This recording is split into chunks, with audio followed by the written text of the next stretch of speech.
Los 12 pasos de Alcohólicos Anónimos. Cuarto paso.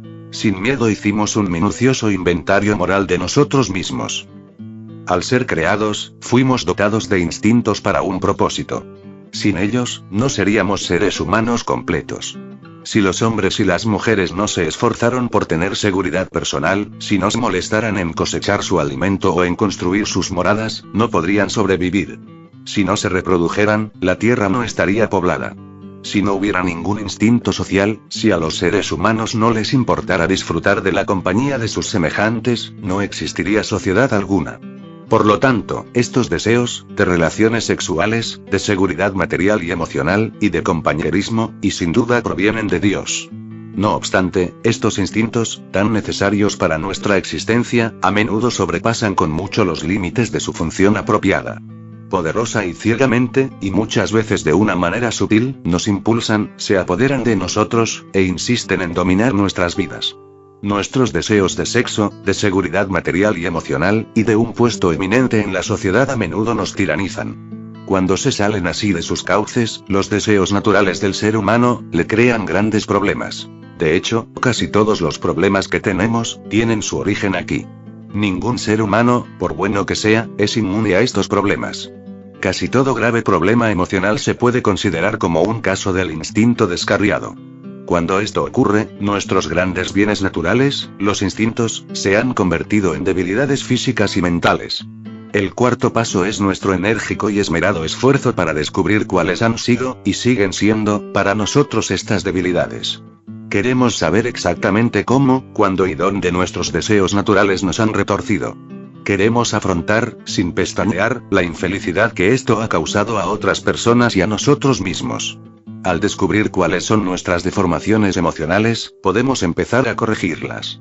Si no estamos dispuestos a hacer un esfuerzo persistente para descubrirlas, es poca la sobriedad y felicidad que podemos esperar. La mayoría de nosotros nos hemos dado cuenta de que, sin hacer sin miedo un minucioso inventario moral, la fe que realmente obra en la vida cotidiana se encuentra todavía fuera de nuestro alcance. Antes de entrar en detalles sobre la cuestión del inventario, tratemos de identificar cuál es el problema básico. Ejemplos sencillos como el siguiente cobran una inmensa significación, cuando nos ponemos a pensar en ellos. Supongamos que una persona antepone el deseo sexual a todo lo demás. En tal caso, este instinto imperioso puede destruir sus posibilidades de lograr la seguridad material y emocional, así como de mantener su posición social en la comunidad. Otra persona puede estar tan obsesionada por la seguridad económica que lo único que quiere hacer es acumular dinero. Puede llegar al extremo de convertirse en un avaro, o incluso un solitario que se aísla de su familia y sus amigos. Pero la búsqueda de la seguridad no siempre se expresa en términos de dinero. Muy a menudo vemos a un ser humano lleno de temores insistir en depender totalmente de la orientación y protección de otra persona más fuerte. El débil, al rehusar cumplir con las responsabilidades de la vida con sus propios recursos, nunca alcanza la madurez. Su destino es sentirse siempre desilusionado y desamparado. Con el tiempo, todos sus protectores huyen o mueren, y una vez más se queda solo y aterrado. También hemos visto a hombres y mujeres enloquecidos por el poder, y que se decidan a intentar dominar a sus semejantes. A menudo estas personas tiran por la borda cualquier oportunidad de tener una seguridad legítima y una vida familiar feliz. Siempre que un ser humano se convierta en un campo de batalla de sus propios instintos, no podrá conocer la paz. Pero los peligros no terminan aquí. Cada vez que una persona impone en otros sus irrazonables instintos, la consecuencia es la infelicidad. Si en su búsqueda de la riqueza, pisotea a la gente que se encuentra en su camino, es probable que vaya a suscitar la ira, los celos y la venganza. Si el instinto sexual se desboca, habrá una conmoción similar. Exigir demasiada atención, protección, y amor a otra gente solo puede incitar en los mismos protectores de repulsión y la dominación, dos emociones tan malsanas como las exigencias que las provocaron. Cuando los deseos de conseguir prestigio personal llegan a ser incontrolables, ya sea en el círculo de amigos o en la mesa de conferencias internacionales, siempre hay algunas personas que sufren y, a menudo, se rebelan. Este choque de los instintos puede producir desde un frío desaire hasta una revolución violenta. De esta manera, nos ponemos en conflicto no solamente con nosotros mismos, sino con otras personas, que también tienen instintos. Más que ninguna otra persona, el alcohólico debiera darse cuenta de que sus instintos desbocados son la causa fundamental de su forma destructiva de beber. Hemos bebido para ahogar el temor, la frustración y la depresión. Hemos bebido para escapar de los sentimientos de culpabilidad ocasionados por nuestras pasiones, y luego hemos vuelto a beber para reavivar esas pasiones. Hemos bebido por pura vanagloria, para poder disfrutar mejor nuestros descabellados sueños de pompa y poder. No es muy grato contemplar esta perversa enfermedad del alma. Los instintos desbocados se resisten a ser analizados. En cuanto intentamos hacer un serio esfuerzo por examinarlos, es probable que suframos una reacción desagradable. Si por temperamento tendremos al lado depresivo, es probable que nos veamos inundados de un sentimiento de culpabilidad y de odio hacia nosotros mismos. Nos sumimos en este pantano sucio, del que a menudo sacamos un placer perverso y doloroso. Al entregarnos mórbidamente a estas actividades melancólicas, puede que nos hundamos en la desesperación hasta tal punto que solo el olvido nos parece la única solución posible. En este punto, por supuesto, hemos perdido toda perspectiva y, por lo tanto, la auténtica humildad. Porque esto es la otra cara del orgullo. No es en absoluto un inventario moral. Es el mismo proceso que muy a menudo ha llevado a la persona depresiva a la botella y a la extinción. Sin embargo, si por naturaleza nos inclinamos hacia la hipocresía o la grandiosidad, nuestra reacción será la opuesta. Nos sentiremos ofendidos por el inventario sugerido de AA. Sin duda aludiremos con orgullo a la vida virtuosa que creíamos haber llevado antes de que la botella nos derrotara. Insistiremos que nuestros graves defectos de carácter, si es que creemos tener alguno, han sido causados principalmente por haber bebido en exceso. Siendo este el caso, creemos que lo que se deriva lógicamente es que la sobriedad es la única meta que tenemos que intentar lograr. Creemos que, tan pronto como dejemos el alcohol, nuestro buen carácter renacerá. Si siempre habíamos sido buenas personas, excepto por nuestra forma de beber, ¿qué necesidad tenemos de hacer un inventario moral ahora que estamos sobrios? También nos agarramos a otra magnífica excusa para evitar el inventario. Exclamamos que nuestros problemas e inquietudes actuales están causados por el comportamiento de otra gente, gente que realmente necesita hacer un inventario moral. Creemos firmemente que si solo nos trataran mejor, no tendríamos ningún problema. Por lo tanto, creemos que nuestra indignación está justificada y es razonable, que nuestros resentimientos son bien apropiados. Nosotros no somos los culpables. Son ellos. En esta etapa del inventario, nuestros padrinos vienen a rescatarnos. Pueden hacer esto, porque son los portadores de la experiencia comprobada de AA con el cuarto paso. Consuelan a la persona melancólica, primero mostrándole que no es un caso extraño ni diferente, que probablemente sus defectos de carácter no son ni más numerosos ni peores que los de cualquier otro miembro de AA. El padrino demuestra esto rápidamente, hablando abierta y francamente, y sin exhibicionismo, acerca de sus propios defectos, antiguos y actuales. Este inventario sereno y, a la vez, realista es inmensamente tranquilizador. Probablemente el padrino le indica al recién llegado que junto con sus defectos puede anotar algunas virtudes. Esto contribuye a disipar el pesimismo y fomentar el equilibrio. Tan pronto como empiece a ser más objetivo, el principiante podrá considerar sin miedo sus propios defectos. Los padrinos de los que creen que no necesitan hacer un inventario se ven enfrentados con un problema muy diferente, porque la gente impulsada por el orgullo de sí misma, inconscientemente se niegan a ver sus defectos. Es poco probable que estos principiantes necesiten consuelo. Lo necesario, y difícil, es ayudarles a encontrar una grieta en la pared construida por sus egos, por la que pueda brillar la luz de la razón. Para empezar, se les puede decir que la mayoría de los AA, en sus días de bebedores, estuvieron gravemente afligidos por la autojustificación. Para la mayoría de nosotros, la autojustificación era lo que nos daba excusas para beber, por supuesto, y para todo tipo de conducta disparatada y dañina. Éramos artistas en la invención de pretextos. Teníamos que beber porque estábamos pasándolo muy mal, o muy bien. Teníamos que beber porque en nuestros hogares nos agobiaban con amor, o porque no recibíamos amor alguno.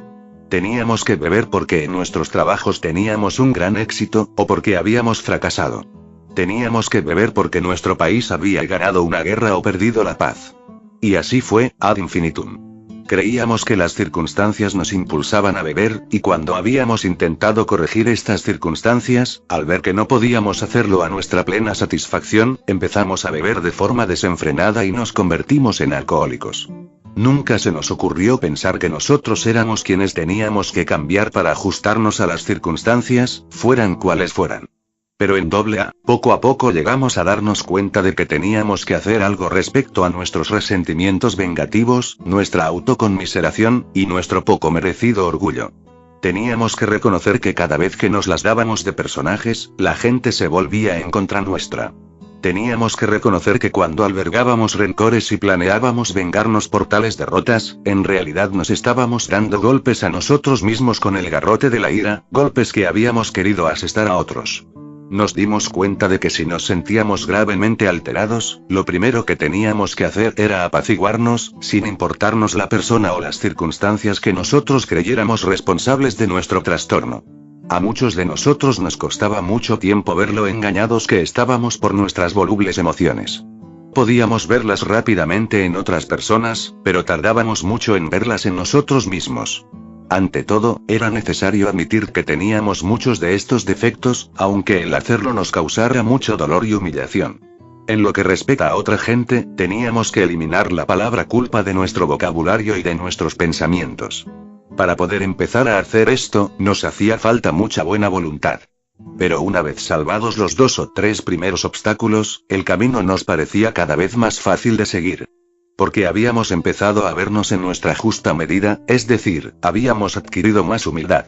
Claro está que la persona depresiva y la persona agresiva y orgullosa son extremos de la gama de personalidades humanas, y son tipos que abundan tanto en AA como en el mundo exterior.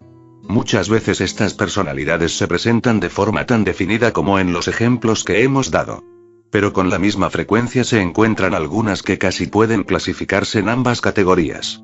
Los seres humanos nunca son totalmente idénticos, así que cada uno de nosotros, al hacer nuestro inventario, tendremos que determinar cuáles son nuestros propios defectos de carácter.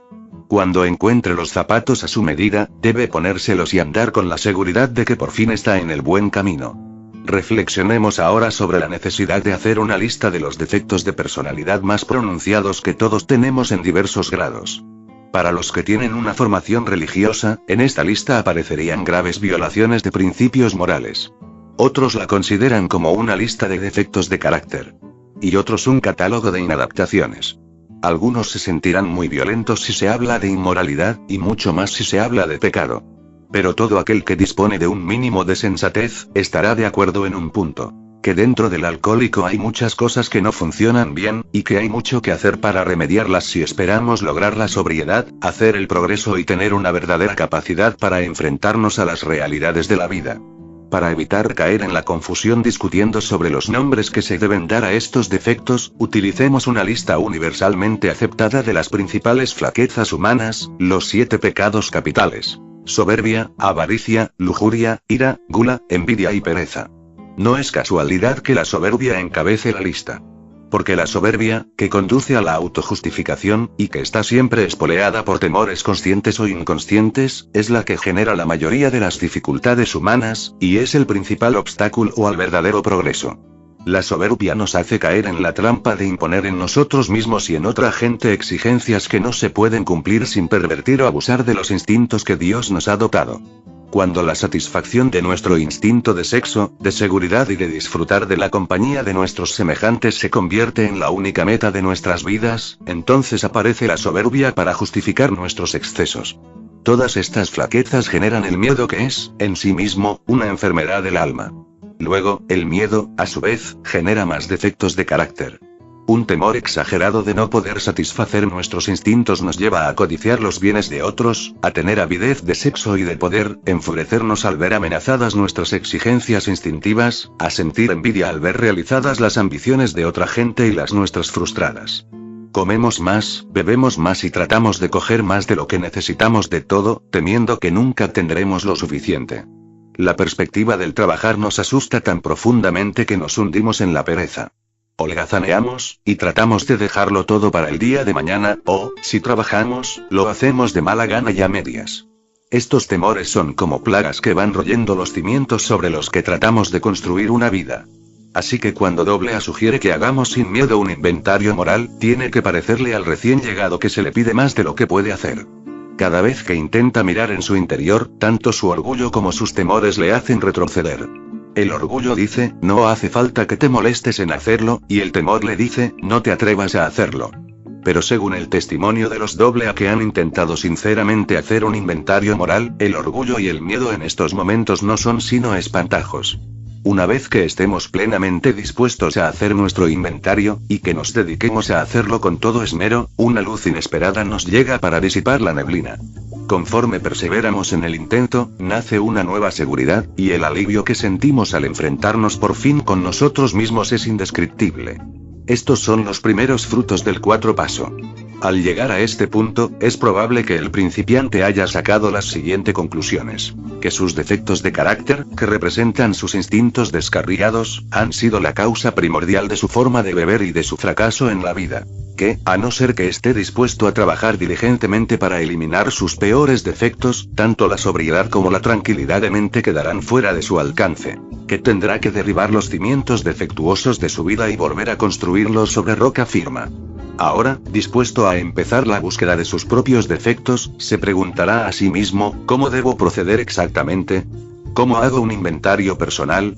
Puesto que el 4 paso no es sino el mero comienzo de una práctica que nos habrá de durar toda la vida, podemos sugerirle que lo empiece examinando aquellos defectos que más le molestan y que más le saltan a la vista. Valiéndose de su mejor criterio respecto a lo que ha habido de bueno y de malo en su vida, puede hacer una especie de resumen general de su conducta en lo concerniente a sus instintos primordiales de sexo, de seguridad y de relaciones sociales.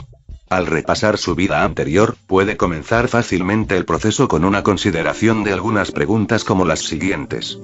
¿Cuándo, cómo, y en cuáles circunstancias he hecho daño a otras personas y a mí mismo insistiendo en satisfacer mi deseo egoísta de relaciones sexuales? ¿Quiénes se vieron lastimados, y cuál fue el daño que les hice? ¿Llegué a arruinar mi matrimonio y a herir a mis hijos? ¿Puse en peligro mi reputación en la comunidad? Precisamente cómo reaccioné ante estas situaciones en el momento que ocurrieron. Me sentía consumido de un sentimiento de culpabilidad que nada podría aliviar. O, insistí que era yo la presa y no el depredador, intentando así absolverme. ¿Cómo he reaccionado ante la frustración en cuestiones sexuales? Al verme rechazado, ¿me he vuelto vengativo o deprimido? ¿Me he desquitado con terceras personas? Si he encontrado un rechazo o frialdad en casa, ¿lo he aprovechado como un pretexto para tener aventuras amorosas? Para la mayoría de los alcohólicos también son muy importantes las preguntas que tienen que hacerse acerca de su comportamiento respecto a la seguridad económica y emocional. En estos aspectos de la vida, el temor, la avaricia, los celos y el orgullo suelen tener el peor efecto. Al repasar su historial profesional o laboral, casi cualquier alcohólico puede hacerse preguntas como estas. Además de mi problema con la bebida, ¿qué defectos de carácter contribuyeron a mi inestabilidad económica? ¿Destruyeron la confianza que tenía en mí mismo y me llenaron de conflictos el temor y la inseguridad que sentía acerca de mi aptitud para hacer mis trabajos? ¿Intenté ocultar estos sentimientos de insuficiencia con fanfarronadas, engaños, mentiras o escurriendo el bulto? ¿O me quejaba de que otras personas no reconocían mis talentos extraordinarios? ¿Me sobreestimaba a mí mismo y hacía el papel de personaje importante? ¿Traicionaba a mis colegas y compañeros de trabajo a causa de mi ambición tan desmedida y mi falta de principios? ¿Derrochaba el dinero para aparentar? ¿Pedía dinero prestado imprudentemente, sin importarte si lo podía devolver o no? ¿Era tacaño, negándome a mantener a mi familia debidamente? ¿Escatimaba gastos en mis tratos comerciales de forma poco honrada? ¿Y los intentos para ganar dinero fácil y rápidamente, en el mercado de valores y las carreras de caballos? Naturalmente, muchas de estas preguntas se aplican igualmente a las mujeres de negocios en AA, pero el ama de casa alcohólica también puede causar la inseguridad económica de la familia. Puede falsear las cuentas de crédito, manipular el presupuesto para comida, pasar las tardes jugándose el dinero, y cargar de deudas a su marido con su irresponsabilidad, derroche y despilfarro. Pero todos los alcohólicos que han perdido sus trabajos, sus familias y sus amigos a causa de la bebida tendrán que examinarse despiadadamente a sí mismos para determinar cómo sus propios defectos de personalidad han demolido su seguridad. Los síntomas más comunes de la inseguridad emocional son la ansiedad, la ira, la autoconmiseración y la depresión. Estas se originan en causas que a veces parecen estar dentro de nosotros y otras veces parecen ser externas. Para hacer un inventario al respecto, debemos considerar cuidadosamente las relaciones personales que constante o periódicamente nos han ocasionado problemas. Se debe tener en cuenta que este tipo de inseguridad se suele presentar en cualquier ocasión en que los instintos se ven amenazados. Las preguntas encaminadas a aclarar este asunto pueden ser así. Fijándome tanto en el pasado como en el presente, ¿cuáles situaciones sexuales me han producido sensaciones de inquietud, amargura, frustración o depresión? Considerando imparcialmente cada situación, ¿puedo ver dónde yo he tenido la culpa? ¿Me asediaban estas perplejidades debido a mi egoísmo y mis exigencias exageradas?